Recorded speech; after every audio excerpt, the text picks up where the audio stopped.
Salut à tous. Là, actuellement, aujourd'hui, on est dans un de nos biens. Donc, on va vous expliquer comment on a fait, comment on a disposé cet appartement, puisqu'on va aller où il y a derrière Joanne. En fait, il y a deux portes. On a fait une division d'un appartement. Et franchement, le résultat, que vous en pensez, regardez, ce petit tableau Picsou, avec le canapé. Donc, ici, on est sur un petit T2, tout équipé. On va le louer en étudiant et Airbnb l'été. Donc, nous, on est dans un secteur qui est propice à la location courte durée, donc on sait s'adapter au marché. Donc forcément, pour augmenter notre rentabilité, notre cash flow, on a décidé de mettre un process de location courte durée. Donc on va vous faire une petite visite de notre appartement. On va vous expliquer les détails après de l'agencement, le pourquoi, le comment, le prix, les problèmes, tout ça. Voilà, ouais. Là, on vous fait la visite. Sachez qu'à chaque fois que je vais faire comme ça, je vais vous mettre l'avant et l'après. Parce que ça, j'ai adoré le faire. Donc là, on est quand même en bas. Je me mets, donc vous voyez, attends, je me mets au plus loin. Donc c'est comme ça.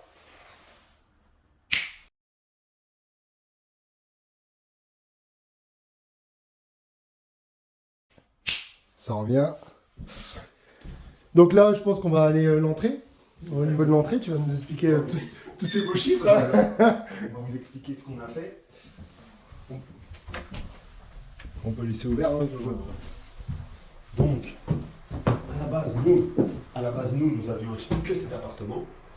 C'était un T5, voilà, d'une personne un peu crado, on va dire. Il y avait pas mal de...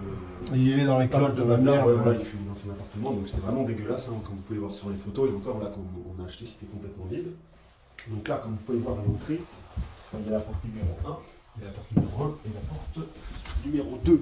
Donc tout simple, on a créé deux appartements en un. Donc on a fait une division, ici c'était notre appartement, on l'a vendu. C'était un T3, donc, et là on a fait un T2. Les deux appartements sont en duplex, et franchement, vous avez dû voir sur les réseaux, le avant, après aussi. On a logé dans les deux appartes les sparring de Benoît Saint-Denis, qui boxe à l'UFC, qui est maintenant 11e, alors que je vous parle. Là, vous allez, donc là, Jojo, explique-moi ces fameux chiffres, parce que les gens, ils disent que c'est pas possible. Donc on a acheté un T5 à 162 000 euros sur Bayonne. Il faisait 90 mètres carrés et 110 en hors carrez. Donc on l'a divisé en deux, on a cassé des choses, au niveau du grenier, on a gagné énormément de surface. Par contre, le budget de travaux, Voilà, le budget travaux, forcément, il était déplacé un peu. Ça voilà, c'est souvent 10-20%, parce que quand on rénove de l'ancien, il y a toujours des surprises, des galères, il faut s'adapter, il faut On vous en reprendre ci, parlera. il faut reprendre ça. Donc cet appartement est vendu. Donc, Vendu combien? on l'a vendu 50. 250. Net vendeur. Net vendeur. Donc voilà, donc on a fait, je récapitule nos chiffres. 162, donc les frais de notaire donc pour 10-12 000 euros. Et on a eu pour cet appartement un bon 50 000 euros de travaux. Donc on est rentable. On a 220 000. On a 220 000 de crédit, donc comme vous l'avez entendu, là vous vous dites, attends, tu t'as rénové entre 15 et 20 000 celui-ci. Ben non, parce qu'on a eu une couille, on va vous en parler. Mais celui-ci, il a été vendu 250 000 euros et on a un crédit de 220. Mais forcément, on a une plus-value à côté, donc. On a toujours cet appartement en fait. Et oui, au fait, autre chose qui est génial, c'est que là, je peux pas vous le montrer, mais je vais vous mettre les photos, là.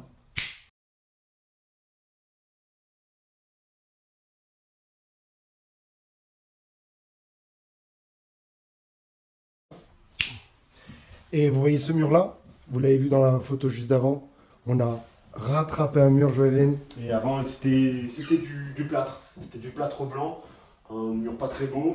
Et en fait, on a vu justement chez un voisin qui avait un beau mur comme ça. Ouais, On c'est s'est dit, vrai. mais on va avoir le même. On a gratté, on a vu ça.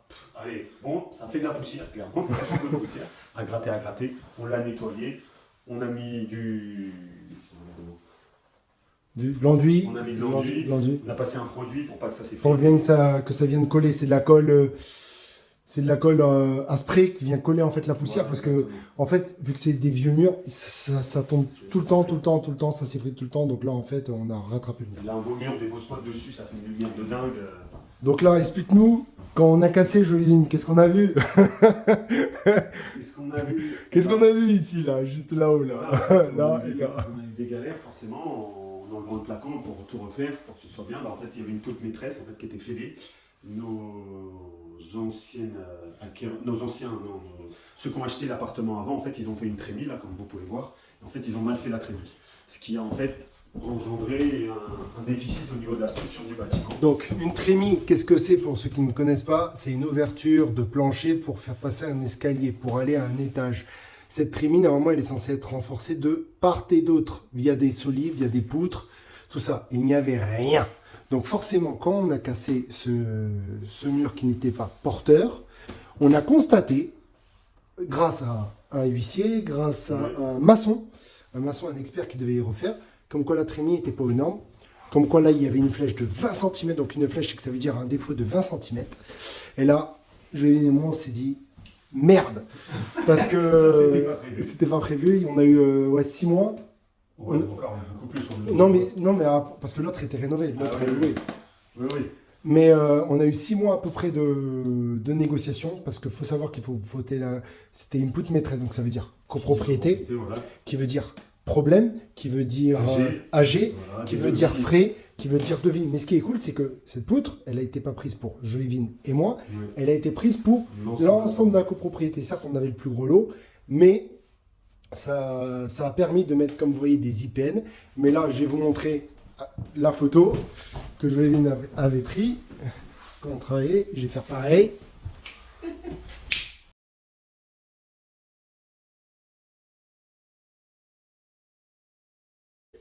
Ah, ça revient.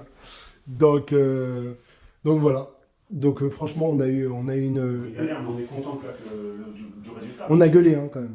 Ah oui, on a eu des problèmes forcément. J'étais pas serein. Du coup, regarde, tu peux filmer les compteurs là. Qui dit création d'appartement dit qu'il faut faire toute l'électricité, il faut faire des compteurs. Du coup, qui dit mensuel, des demandes auprès d'Enedis, ça prend du temps. Et en plus, si vous avez un artisan qui fait pas bien les choses, ça prend encore plus de temps. Donc, anticipez ceci. Dans la vidéo précédente qui est sur YouTube, là, vu que c'est en format YouTube, on parle d'un deuxième appartement à Bayonne qui nous a laissé. C'était pas correct. On parle de suicide d'appartement. Toute l'électricité, donc, fait à ce que l'arrache. je vous conseille, donc division, voilà, si vous faites division, rapprochez-vous de l'urbanisme, rapprochez-vous de votre copropriété, et du coup rapprochez-vous aussi de Enedis, et forcément, pour que chaque appartement, que ça soit bien, et pour une revente future, qu'il y ait son compteur d'électricité et son compteur d'eau, ou de gaz, bien évidemment, s'il y a du gaz. Donc là, il vient de vous expliquer, c'est top. Sauf que vous, ce que vous ne voyez pas, c'est combien ça coûte genre d'une rénovation comme ça. Donc là, clairement, combien ça vous coûte. Donc là, je vais changer ma sale gueule. Voilà. Donc une rénovation comme ça, il faut bien vous dire que ce qui coûte le plus cher, c'est les lecs.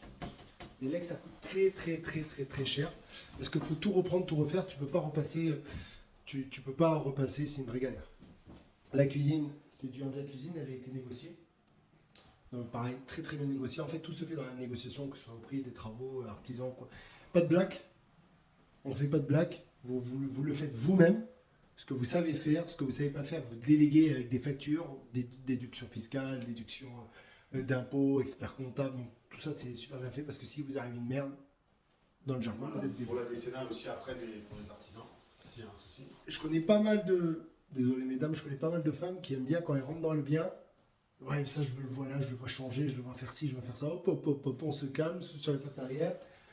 Des fois, il faut reprendre les évacuations de base, il faut reprendre les arrivées d'eau, les arrivées d'électricité. Et là, tu peux nous ouvrir, donc c'est le toilette, pour ainsi dire. C'est le toilette. Donc le toilette, comme vous voyez, il n'a pas bougé. En fait, on ne s'est pas amusé à bouger des évacuations. Toutes les évacs, quoi. Les tuyaux de sang, voilà. Donc le T3 à côté, il nous a coûté, pas 50 000, il nous a coûté 40 000. On a mis plus de travaux ici. Pourquoi? Parce que je vais vous expliquer en haut. Parce que en fait, à côté, c'était que de la main-d'œuvre. C'était beaucoup de débats, beaucoup de casses, mais il y avait déjà toutes les évacuations parce que la cuisine était au même endroit. Il y avait, certes, on a créé une trémie. Il y a eu beaucoup plus de placo là-bas, mais il y a les évacuations et l'électricité, on les a gardées. On a gardé pas mal de ces choses-là. Et comme je vous ai dit, l'électricité, c'est ce qui coûte le plus cher. Il y avait tout à créer parce que c'était une division d'appartement. De toute façon, vous l'avez vu dans le petit doigt. Je pense qu'on peut passer à l'étage, vous montrer ce qu'on a pu faire à l'étage. Moi, dans cet appartement, ce que je préfère, c'est la chambre. Vous allez voir, je t'invite Jean-Eudes à... Donc là, on va monter en haut. Pareil, je vais vous faire l'avant, l'après. Mais il faut bien vous dire que on a acheté, Joévin et moi, en sachant qu'on allait avoir des lingots d'or derrière. Oui. Parce que on va vous montrer la Ouais, photo. ouais, ouais, ouais. Ça ressemble pas à une chambre, ça ressemble plus à un KGB. Voilà. Oui, c'est une chambre, mais bon, moquette, papier peint, voilà ce qu'on faisait avant. Donc, hop, c'est parti. Et donc là, vous dites, ah, c'est moche, il y a un truc pile en face. Mais là, regardez-moi ça. Le avant-après n'est pas... Donc là, petit avant-après.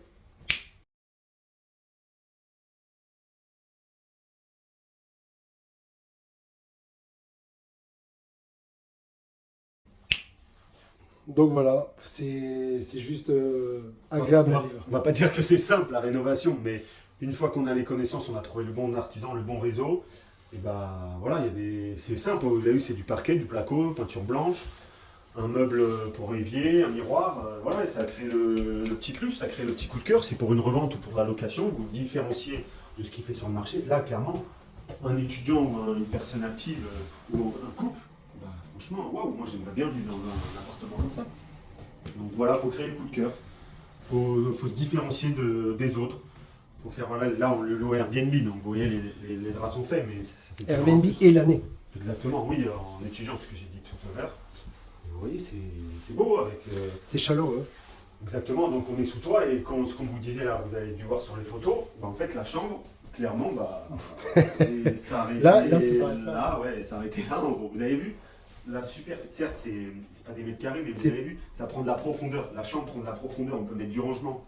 Donc, Et- si on parle de chiffres, Joëvine et moi, si on parle de chiffres, avant qu'on vous parle des coûts de travaux, de ça, faut bien vous dire que, en fait, comme il vous l'a dit, vous avez vu la délimitation de l'ancienne KGB comme il est, on prend le sol au mètre carré. On était à Bayonne à 4000 € le mètre carré. 4500 € le mètre carré.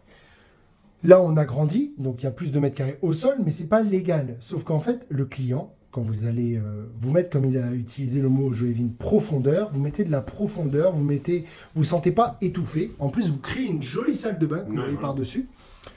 Le client, il va pas vous acheter au prix les mêmes mètres carrés. Je suis totalement d'accord, on a mis le double de mètres carrés. Clairement, on a sorti le double de mètres carrés. Mais vous allez pouvoir rehausser votre prix parce qu'on va taper dans le haut de gamme, dans la beauté de la chose. Donc le client, s'il a envie d'avoir ça sur le marché, ben, il va payer plus cher juste pour avoir cet avantage-là. Il faut bien vous dire que regardez la place qu'on a devant. Enfin, on a une place juste devant, là, elle est grande. Et faut bien savoir un truc. Donc comme je disais tout à l'heure, l'appartement qui est derrière moi est moins cher en travaux, mais il est beaucoup plus grand. Donc me faites pas dire ce que j'ai pas dit. Mais par contre, celui-ci, je remets la photo, il nous a causé beaucoup de problèmes. Pourquoi? Non seulement il y avait la poutre que vous avez vu dans la photo, non seulement il faut monter toutes les évacuations. Il n'y avait pas d'évac, il n'y avait pas de salle de bain en haut. Non seulement il faut s'assurer de la bonne stabilité de la douche et de monter toutes les évacuations d'eau et des legs, de tout. Sachant que tout est à l'opposé.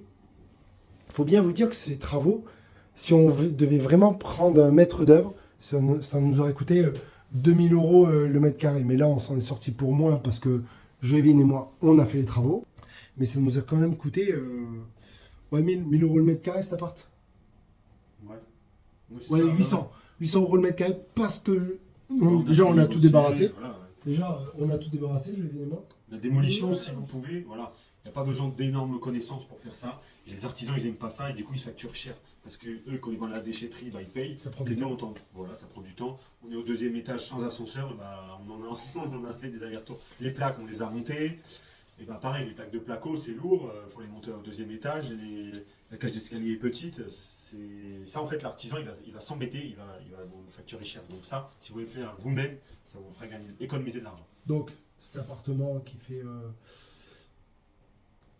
40 mètres carrés, mais 50 au sol, il vaut 220, donc 200, 220.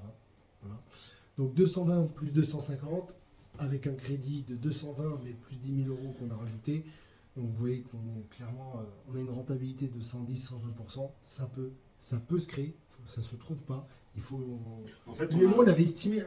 Oui, On voilà. avait demandé à la mairie aussi, on a fait déjà une AG avant même qu'on soit propriétaire, pour justement savoir si on pouvait diviser. Oui, voilà, c'est ça. Ah, ça aussi. Donc c'est pas une fois que vous avez acheté le bien que vous dites Allez, tiens, est-ce que je peux le dire? Ouais, je me réveille, quoi. Voilà. Pareil pour la LCD, bah, il faut regarder dans le règlement de copropriété si la copropriété accepte de faire de la LCD dans les appartements. Ça, voilà, il faut. C'est des informations, c'est pas oh j'ai vu de la lumière, je vais faire du Airbnb, tiens j'achète un appartement au pif, et tiens je fais du Airbnb, bah non, ça c'est pas comme ça l'immobilier. c'est en gros faut comme pour un business plan, comme pour Quand on va à la guerre, on prépare sa bataille. Là en ce moment il y a le film Napoléon, bah Napoléon il préparait ses guerres, et bah c'est un peu près pareil. Tu t'achètes un appartement, tu te renseignes, tu regardes, t'évalues ton marché par rapport ok si tu veux le louer en Airbnb, qu'est-ce qui se fait à côté, est-ce qu'il y a une demande locative en vacances, les week-ends, est-ce qu'il y a des hôtels autour, parce que s'il y a des hôtels autour, il y aura une demande en location courte durée. Donc il faut regarder tout ça. après on a bien choisi d'acheter. Faut savoir que là on est situé à côté de la gare de Bayonne, donc à côté d'une gare, il y a souvent une église, à côté d'une église et à côté de la gare, il y a souvent un quartier ancien. Parce qu'à l'époque, l'église c'était toujours le centre du village. Il faut savoir que la plupart des gens n'ont pas rénové le patrimoine français. Donc, n'allez pas en banlieue, n'allez pas acheter des maisons qui ont déjà été rénovées. Vous n'allez pas pouvoir négocier, vous n'allez pas pouvoir bien rénover. Des fois, il vaut mieux acheter de la merde, bien rénover. Attention, je ne parle pas de marchands de biens. Je parle que des gens qui ont envie d'investir. Parce que quand on a les travaux, on a des charges, on ne paye pas d'impôts. Je pense qu'on a dit pas mal de choses sur cet appartement. Et on se retrouve pour la prochaine vidéo. Ouais, voilà, la prochaine vidéo, on vous fera visiter un bien en marchand, justement. Là, on a fait un petit parallèle marchand. Bah, on est aussi marchand de biens, donc on va vous visiter un chantier là qu'on a. Donc ça sera avec plaisir qu'on va vous montrer justement un appartement. Là, on a un appartement qui est presque fini et un appartement, bah, il y a encore le placo, il y a l'électricité à faire. Donc, let's go. Vous allez voir tout ça. A plus à la prochaine vidéo. Ciao.